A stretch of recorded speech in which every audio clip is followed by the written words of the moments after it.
পেশাগত দায়িত্ব পালনের অপরাধে মামুটিয়ায় সাংবাদিকের বাড়িতে আক্রমণ। দুষ্কৃতিকারীদের চিহ্নিত করে ব্যবস্থা গ্রহণের দাবিতে এয়ারপোর্ট থানায় ডেপুটেশন দিল TWJA।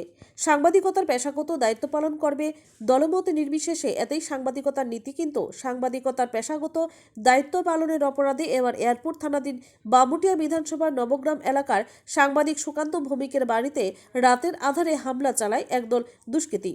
বুধবার এই ঘটনার প্রতিবাদ জানিয়ে ত্রিপুরা ওয়ার্কিং জার্নালিস্ট অ্যাসোসিয়েশনের এক প্রতিনিধি দল এয়ারপোর্ট থানায় দুষ্কৃতীদের চিহ্নিত করে আইনের আওতায় এনে বিচারের ব্যবস্থা করার দাবিতে ডেপুটেশন প্রদান করে। এ সময় উপস্থিত ছিলেন ত্রিপুরা ওয়ার্কিং জার্নালিস্ট অ্যাসোসিয়েশনের রাজ্য কমিটির সম্পাদক সুনীল দেবনাথ, সহ সম্পাদক মোহনপুর প্রেস ক্লাবের সভাপতি সুমন মহালনবিশ, সাংবাদিক সুকান্ত ভৌমিক সহ অন্যান্যরা। এই সময় এয়ারপোর্ট থানায় সংবাদ মাধ্যমের মুখোমুখি হয়ে সংগঠন উক্ত ঘটনায় যুক্তদের চিহ্নিত করে আইনের আওতায় এনে বিচারের ব্যবস্থা গ্রহণ করার দাবি জানান। ইতিমধ্যে সাংবাদিক সুকান্ত ভৌমিকের তরফেও এয়ারপোর্ট থানায় মামলা করা হয়েছে তার বাড়িতে আক্রমণের ঘটনার প্রতিবাদে।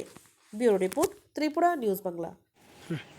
আমরা ত্রিপুরা ওয়ার্কিং জার্নালিস্ট অ্যাসোসিয়েশনের সদস্য সুকান্ত ভৌমিক, ওর বাড়িতে গত দুদিন আগে কতিপয় সমাজদ্রোহী হামলা চালিয়েছিল। এর প্রতিবাদ জানিয়ে আমরা আজ এয়ারপোর্ট থানায় আসি। এয়ারপোর্ট থানায় একটি অভিযোগ আমরা দায়ের করি। অভিযোগ মূলে পুলিশ ইতিমধ্যেই তদন্ত শুরু করেছে। আমরা পুলিশের উপর পূর্ণ ভরসা রাখছি। আমরা আশা করছি অভিযুক্তদের শনাক্ত করে পুলিশ অবশ্যই অবিলম্বে গ্রেপ্তার করবে।